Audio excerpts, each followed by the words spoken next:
क्या हालचाल जी, कैसे हैं आप?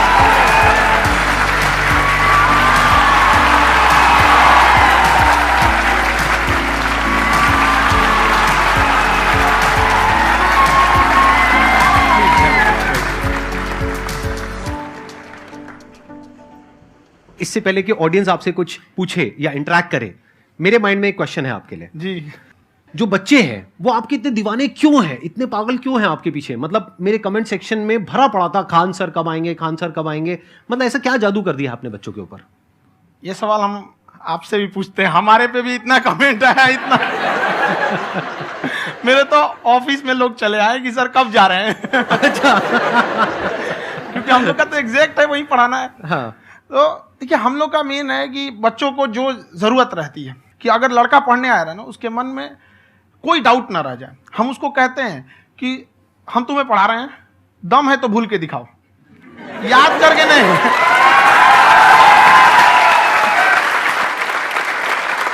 प्लस आप जिस प्राइस पॉइंट पे पढ़ा रहे हैं, आई थिंक वो सबसे कम है, वो बहुत ही कम है। सर ये जो फीस का कल्चर है, ये हमारा इंडियन कल्चर नहीं है। हमारा इंडियन कल्चर गुरु दक्षिणा है, उस हिसाब से वो सही है। ऑक्सीजन जैसे जिंदगी के लिए जरूरी है, वैसे एजुकेशन जरूरी है। कोई ये नहीं कह सकता है कि पैसे की वजह से वो खान सर के यहां से लौट गया।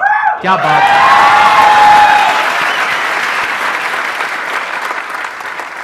मैंने देखा कि आपका ये जो चैनल है कि ये पिछले 3 साल के अंदर अंदर ही ग्रो किया है। हमको जब चैनल शुरू हुआ तो एक दिन में हम 4-5 वीडियो बनाए। एक हमको कुछ आता, आज भी नहीं आता इतना, तो हम देख के कैमरा वैमरा तो हम कंफ्यूज हो गए, बाप रे। तो हम एक ही दिन में वीडियो शूट किया, पढ़ाने वाला टॉपिक था हमको। उसके बाद कभी वीडियो ही नहीं, 6-7 वीडियो एक ही बार शूट कर लिए। और एक जो थे जिनका कैमरा वगैरह था, मेरे पास कैमरे भी नहीं थे उस टाइम, और कैमरा 35,000 का था, तो 6 महीना इसी में लग गया। जो 35,000 इसी में फंस जाएगा। तो उनके कैमरे से शूट किए, उन्होंने कोई चार्ज लिया, उसके बाद हम छोड़ ही दिए। लॉकडाउन लगा, तब हम कहें आप कैसे पढ़ाएंगे, वो तो 1 दिन 2 दिन करते करते अचानक लंबा हो गया। तब हमको याद आया कि ओहो, मेरा एक चैनल भी है वहाँ पे। तो उस समय उस पर लगभग 30,000 सब्सक्राइबर हो चुके थे। तो जैसे लॉकडाउन लगा तो उस पर पढ़ाना चालू किया, और पता नहीं क्या लोगों को पढ़ाई में इतना इंटरेस्ट आ गया कि आपका स्टाइल ऐसा है थोड़ा सा। आप आई थिंक पढ़ाई के साथ साथ में जो बीच बीच में आप थोड़ा बहुत छोड़ते रहते हैं ना, मतलब जो एंटरटेनमेंट चलता रहता है। ये बात हम देखिए, जब हम गुलाम थे ना, तो अंग्रेजों ने एक चाल चला था कि भारत को हम फिजिकली गुलाम रखेंगे 100-200 साल, मेंटली 1000 साल कर देंगे। उन्होंने पढ़ाई का मॉडल चेंज कर दिया। उन्होंने ऐसा डिजाइन किया कि टीचर की रिस्पॉन्सिबिलिटी है वो पढ़ा के चला जाए। टीचर की रिस्पॉन्सिबिलिटी यहां खत्म नहीं हो जाती।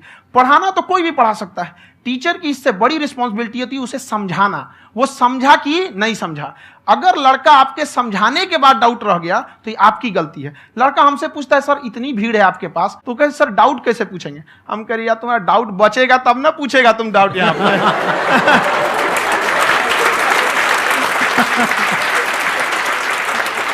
कॉन्फिडेंस नेक्स्ट लेवल है खान सर का, मानना पड़ेगा। और शायद यही वजह है इनकी जो ग्रोथ है उसका।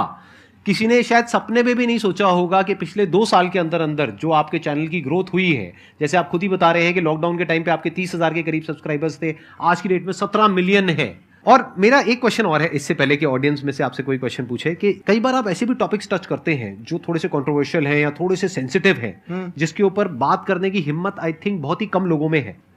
तो आपको कभी ये नहीं लगता है कि कहीं ज्यादा तो नहीं हो रहा है, इसको थोड़ा रोक देते हैं, थोड़ा कम कर देते हैं? क्योंकि कोई लाइन ही नहीं है वैसे तो बोलने को, तो आप कुछ भी बोल दो, कितना भी बोल दो। हुई है कंट्रोवर्सी बहुत बार। एक्चुअली बचपन से हमको फौज में जाना था, और फौज वालों के लिए ये सब मायने नहीं रखता। उसको करना है मतलब करना है, तुम सामने कुछ भी रहो, डजंट मैटर।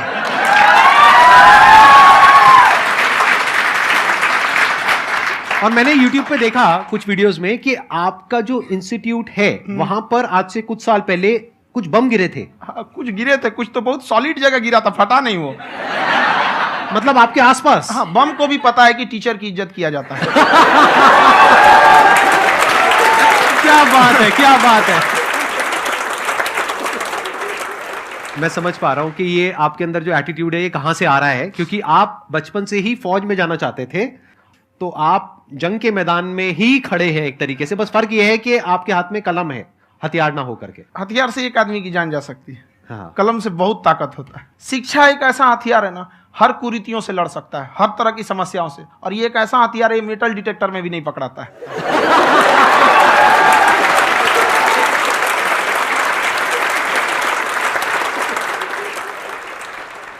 मेरा क्वेश्चन ये है कि अभी प्राइवेट ऑर्गेनाइजेशंस में पीटने का, पनिशमेंट का ये सिस्टम जो है खत्म हो गया है। हम आपके वीडियो में देखे हैं सर कि आप एक बड़ा सा रोल रखे रहते हैं, पुलिस है ना? वाला लाठी है वो, पुलिस वाला लाठी है, और स्टेज पे बुला के बच्चों को उसी से धुनाई शुरू कर देते हैं मस्त एकदम से, है ना? तो सर मतलब कि बच्चे मतलब कि डरते नहीं हैं आपसे, और इस तरीके से कैसे कनेक्टेड हैं आपसे, है ना? और एक और क्वेश्चन सर, यूपीएससी का जो आप अपना बैच स्टार्ट करने वाले हैं, ठीक है, उसके बारे में बताइए सर, क्योंकि मुझे मतलब कुछ इशू करना है सर, ठीक है? और संदीप सर को देख लिए, मेरा तो वैसे ही हो जाना है।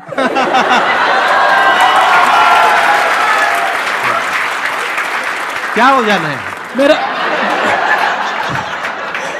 पूरा कंप्लीट करो। I'll be an IAS officer next year because I have seen you, sir. My day is like complete, sir. All the best. Thank you so much, sir. Thank you. पूरा बोला करो। Thank you. देखिए, लड़कों को जहां तक पीटने की बात है, जब पढ़ाने की बात आएगी तो उसको हम पूरे बेहतरीन ढंग से पढ़ाएंगे, लेकिन जब सजा देने की बात आएगी ना, तो वो भी बेहतरीन ढंग से होगा। ऐसा थोड़ी होगा कि बस एक ही चीज बेहतरीन ढंग से होगा। और डर का होना बहुत जरूरी है। ये डर भी अपने आप में एक मोटिवेशन है, क्योंकि जब आपके अंदर एक थोड़ा सा डर रहे ना, तो डर के भागिए मत।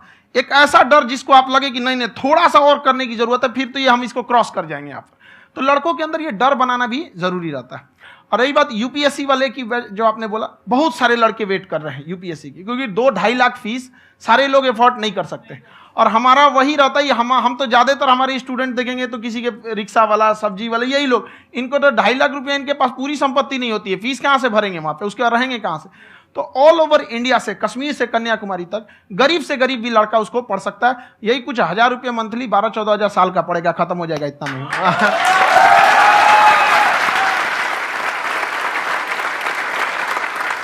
ये जो डंडे वाली बात इन्होंने कही, ये सच है? मतलब आप हाँ, सच में एक डंडा रखते हो पुलिस का ही है वो, और मारते हो? हाँ। कि मतलब अगर कोई लड़की छेड़ता है या ऐसा कोई भी उल्टा पुल्टा काम पढ़ाई करता लिखाई है, कुछ भी गलती करेंगे तो पिटाएंगे वो यहाँ पे, कैमरे पे, ऑन कैमरा, जैसा भी रहे, कुछ भी पिटाना तो उनको फिक्स है।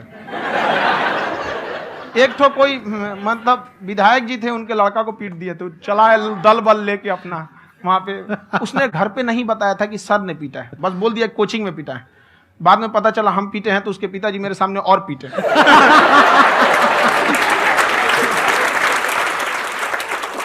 सर आपका सबसे बड़ा डर क्या है, आप दोनों का? फौजी को डरे नहीं लगता है,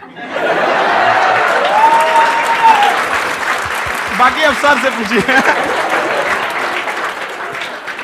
आज के सेशन से पहले कोई डर नहीं था, लेकिन अब मुझे इनकी डंडे वाली कहानियां सुन करके डर लग रहा है कि कहीं मैंने गलती से कुछ बोल दिया अरे ऐसा और नहीं। इन्होंने कहीं पीछे कुछ रखा हुआ है, और यही आ करके अगर इन्होंने मेरी पिटाई कर दी तो बहुत बुरा हो जाएगा। तो इसलिए हमको थोड़ा डर लग रहा है।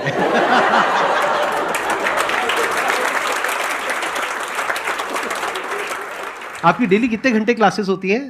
6-7 घंटे। अभी भी खुद ही करते हो आप? हाँ, खुद ही हमारे classes स्टाफ करते हो? परेशान रहते हैं। हम 1:30-2 बजे सोते हैं, सुबह 6 बजे उठ जाते हैं, परेशान रहते हैं। यार इतना क्यों करते हो, है ना? कभी तो उनको भी साथ साथ लगना पड़ता है ना? उनको साथ साथ लगना पड़ता है। हम जग गए तो कोई सोया थोड़ी रहेगा, परेशान रहता, दिन में सोते ही नहीं है बेचारा, कहीं कहीं जाके सोते रहता है। तो हम सीट बांध दिए कि भाई तुम इस समय सो जाना, तुम इधर सो जाना। आपकी शादी हो गई या नहीं हुई अभी? मेरी खुशहाली देख के आप आइडिया लगा सकते हैं।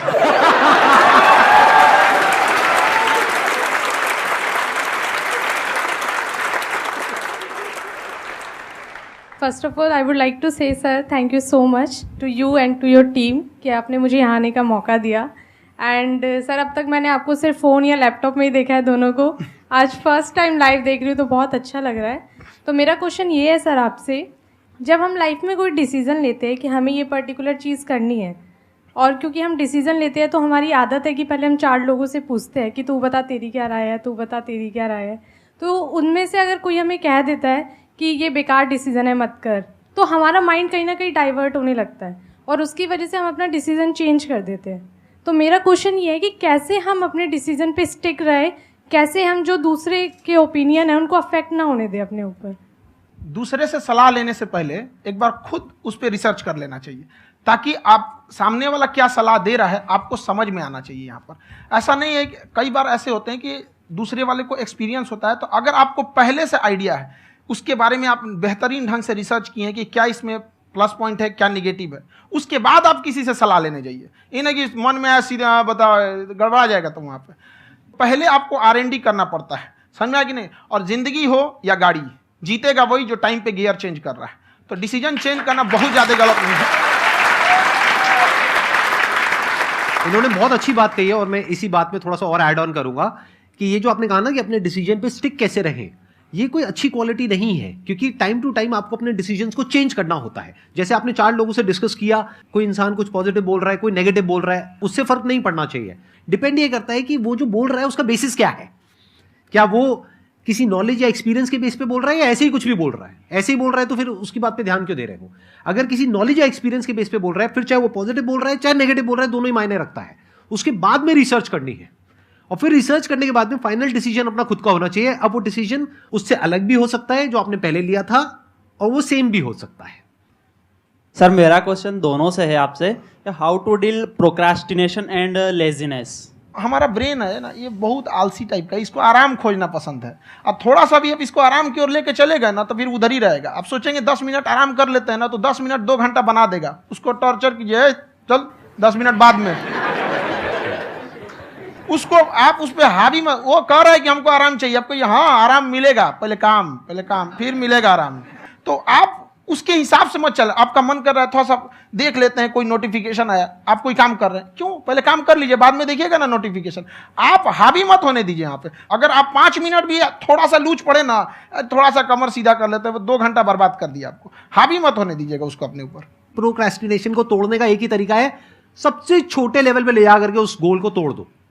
यानी वो गोल बहुत बड़ा है, उसको ब्रेक डाउन करो, उसके सबसे पहले स्टेप पे आ जाओ कि उसको अचीव करने का सबसे पहला स्टेप क्या है। जैसे गाड़ी चलाना सीखना है, उसका सबसे पहला स्टेप क्या है? अगर घर में कोई नहीं है सिखाने वाला या सिखाने वाली, तो बाहर जा करके जो गाड़ी का ड्राइविंग स्कूल है उधर जा करके पैसे दे दो। अब फंस गए ना तो फंसा दो अपने आप को।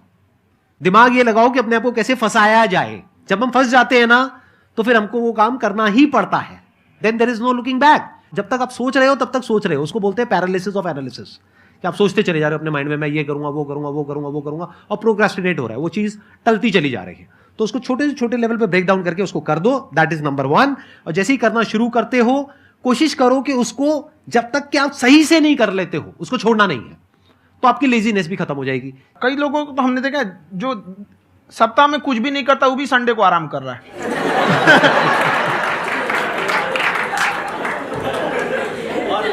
वैसे कहा भी जाता है कि अगर कोई काम आपको करवाना है ना तो ऐसे किसी इंसान को दो जो बिजी है। हाँ। ऐसे आदमी को मत दो जो खाली है। ये परफेक्ट एग्जाम।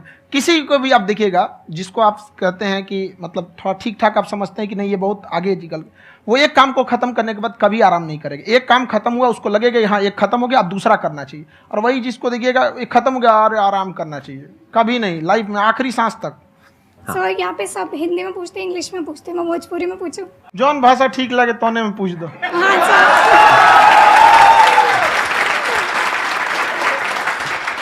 सर ये पूछे के चाहते नहीं कि जैसे हमने के पढ़ाई करी नहीं सर, तो कभी कभी डेली टारगेट्स जो होला वो कंप्लीट ना होला।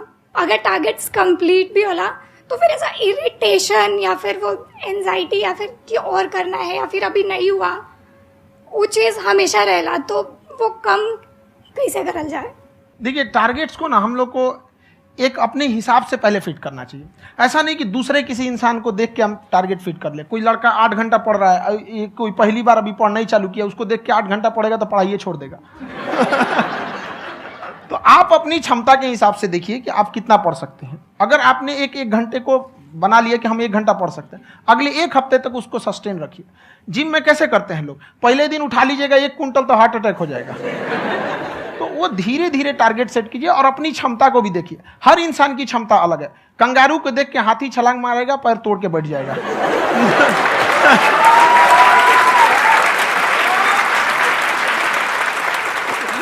अब संदीप सर का मोटिवेशन देख के इसका मतलब क्या कि ट्रेन के आगे खड़ा हो जाएंगे, ढकेल देंगे तुमको। हालांकि ऐसा कर देते हैं, लेकिन ऐसा करिएगा लोग नहीं, क्षमता पता होना चाहिए। आपके अंदर एंजाइटी हो रही है कि मैंने कर तो लिया है। आप ये नहीं कह रहे कि मैंने कुछ भी नहीं किया है फिर मेरे को एंजाइटी हो रही है। आप ये कह रहे हो मैंने काफी कुछ कर लिया है फिर भी एंजाइटी हो रही है कि कहीं कुछ छूट तो नहीं गया है। तो बेसिकली आपको ये देखना है कि अगर आपके अंदर ये एंजाइटी हो रही है, that means you are a very good student. आप एक अच्छे स्टूडेंट हो। क्यों? क्योंकि बहुत सारे स्टूडेंट्स तो ऐसे हैं उनको पढ़ने के नाम से एंजाइटी होती है। तो आपको एंजाइटी हो रही है कि मैंने पढ़ लिया, दिन में मानो 8 घंटे का आपने टारगेट सेट किया और 6 घंटे पढ़ लिया, या मान लो 8 घंटे भी पढ़ लिया, फिर भी एंजाइटी हो रही है कि मैंने 10 घंटे नहीं पढ़ा। तो ये तो अच्छी क्वालिटी है ना, ये तो एक ब्रिलियंट स्टूडेंट की क्वालिटी है, क्योंकि एंजाइटी उसी को होती है जो केयर करता है, जिसको परवाह है, उसी की तो एंजाइटी होती है। जैसे माँ को अपने बच्चे की, जैसे एक माँ को अपने बच्चे के, जैसे एक माँ को अपने बच्चे को लेकर के एंजाइटी होती है। हंस लो मजाक उड़ा लो मेरा। कोई बात नहीं, एडिट कर देंगे इसको हम। हाँ।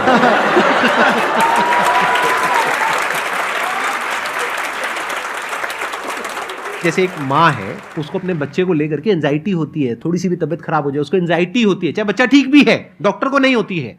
क्यों? क्योंकि माँ को उस बच्चे से प्यार है। तो दैट मीन्स कि आप अपनी पढ़ाई को लेकर के सीरियस हो, इस वजह से आपके अंदर एंजाइटी हो रही है, विच इज नॉर्मल। जहां पर प्यार मोहब्बत होती है वहां पर थोड़ी बहुत एंजाइटी तो होती ही है ना। समझ रहे हो ना मैं क्या कहना चाह रहा हूं? आप लोग समझ रहे हो ना मैं कहां जा रहा हूं? जब वो किसी और से बात करती है तो एंजाइटी होती है ना।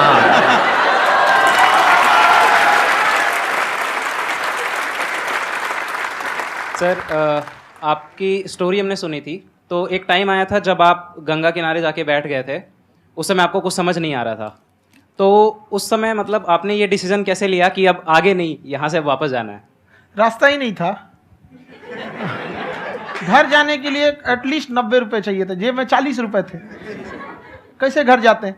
और हम गंगा के किनारे चुपचाप बैठे बैठे हम कहें कि अब बहुत टेंशन हो गया, अब घर जाना चाहिए। रूम पे, तो किराए के रूम पे ही आदमी सारे लोग रहते। गए वहाँ पे तो रूम लॉक हो गया था। तुम खटखटाए तो ऊपर से गुस्सा से बोले जो ऑनर थे, क्या टाइम हो गया है? तुम कहे 9-10 बज रहा होगा। घड़ी देखिए तो 2 बज रहा था रात का, 2-2:30 बज गया था वहाँ। टेंशन में आप तो होता है, कई बार ऐसा समय आएगा कि लगेगा जैसे अब कुछ नहीं हो सकता है। तो इससे घबराना नहीं है। कभी कभी गुच्छे की आखिरी चाबी भी ताला खोल देती है। जो बातें आपने बताई कि घर में प्रॉब्लम्स ये तो बहुत लोगों ने फेस करी वहां पर, आप अकेले नहीं है, बहुत लोगों ने ये प्रॉब्लम्स फेस करी, बहुत तरह की प्रॉब्लम्स देखी, बहुत तरह की स्ट्रगल्स देखी, लेकिन वो सब इतने कामयाब नहीं हो पाए जितने कि आप हुए। तो आपके अंदर ऐसा कुछ ना कुछ है जो औरों के अंदर नहीं है। तो वो मैं जानना चाह रहा हूं कि वो ऐसा क्या था जहां से कि आपका दिमाग यहां तक सोच पा रहा है कि मैं पूरे इंडिया में इतने बड़े लेवल का चेंज लेकर के आ सकता हूं, एजुकेशन फील्ड में रेवोल्यूशन लेकर के आ सकता हूं। ये सोचना ही बहुत लोगों के बस का नहीं है। मेरी एक खुद की थिंकिंग, अगर हमको कोई 100 रुपए किसी काम के लिए दिया, हम सबसे यही कहते हैं, तो हम कोशिश करते हैं उसे 200 का रिटर्न दे। अगर कोई हमसे 200 रुपया फीस दे रहा है, 250 दे रहा है, तो हम उसको ये कोशिश करते हैं कि तुम्हें ऐसा लगे कि नहीं भैया हमने 10-20 हज़ार का पढ़ लिया यहाँ पर। वो ईमानदारी से कभी कमी नहीं। और हमेशा अगर हम प्रॉमिस एक्स का करते हैं तो डिलीवर 4x करना चाहते हैं। ध्यान से सुनना और ध्यान से समझना इस फर्क को। अगर आप समझ पाए तो बहुत आगे जाओगे लाइफ में। एक वो होते हैं जो ये सोचते हैं कि हमें सब कुछ मिल जाए, हमें कुछ भी करना ना पड़े। दूसरी कैटेगरी होती है लोगों की जिनको जितना मिलता है उसमें भी चोरी चकारी करते हैं या कोशिश करते हैं कि उससे कम दे सामने वाले को जितना कि हमें मिल रहा है। तीसरी कैटेगरी होती है लोगों की, जो इनके जैसे लोग होते हैं, वो क्या करते हैं, वो ये सोचते हैं कि अगर मैंने किसी से 1 रुपए भी लिया, देखा जाए तो 200-250 रुपए कुछ भी नहीं होता है, 200-250 रुपए अगर मैंने लिया तो कैसे उसको 400 रुपए की वैल्यू दूं। ये जो थिंकिंग है ना, यही एक फर्क होता है एक ऐसे इंसान में जो बहुत आगे निकल जाता है और उस इंसान में जो मीडियोकर रह जाता है। आप अपने आप को अपने आप के ऊपर समय दीजिए, उसको डेवलप कीजिए। जब आप अपने आप के ऊपर खर्च करते हैं तो आने वाले समय में लोग गूगल पे आपको सर्च करते हैं। क्या बात है सर, ये आपने अभी बनाया है या ये कोई पुराना आपका वो है? बनते रहता है, इसे फ्लो में बन जाता है। आपके अंदर ना सर एक कवि छुपा हुआ है कहीं ना कहीं जो बाहर आना चाहता है। कभी ना कभी आपने सोचा होगा कुछ। हाँ, कभी कभी देखिए, एक चीज है, संगत का बहुत अच्छा असर पड़ता है। ये चीज को हमेशा, संगति का मतलब लोग हल्के में ले लेते हैं। संगति का मतलब होता है संग संग गति। तो अच्छे लोग के साथ रहेंगे तो संग संग अच्छी गति होती जाएगी, खराब में रहेंगे तो ये भी होता है। बट अपने आप को थोड़ा सोचना चाहिए कि हम केवल जी के मर जाएं इसके लिए नहीं आए हैं।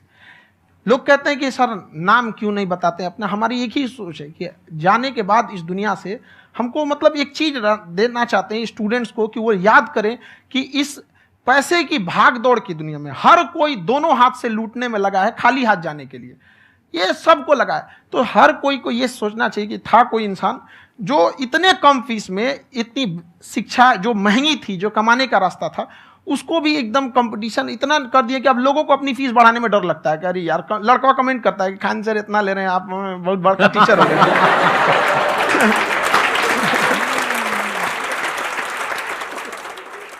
खान सर की एक क्लिप है, ये समय और समझदारी में बहुत फ़र्क होता है। अगर समय रहते समझदारी आ गई तो इंसान कामयाब हो गया, लेकिन अगर समय चला गया फिर समझदारी आई फिर तो बेकार है। तो सर मतलब कुछ आपको ऐसी चीज़ लाना चाहिए जो मतलब बच्चों जो तैयार हो रहे हैं उनको ये चीज़ें मतलब एंड टाइम पे दिखे। समझ रहे हैं आप मेरी बात? नहीं समझ?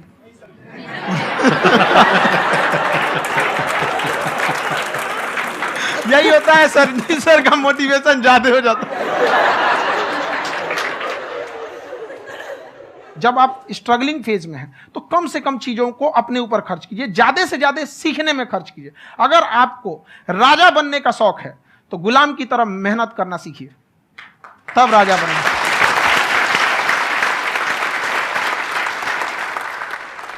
ये दुख, ये दर्द, ये सब तेरे अंदर है। तू अपने बनाए इस पिंजड़े से बाहर निकल के देख, तू अपने आप में एक सिकंदर है।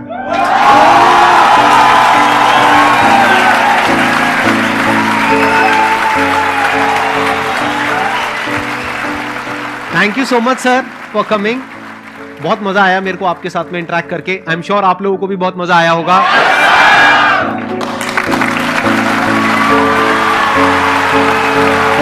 Thank you so much ji.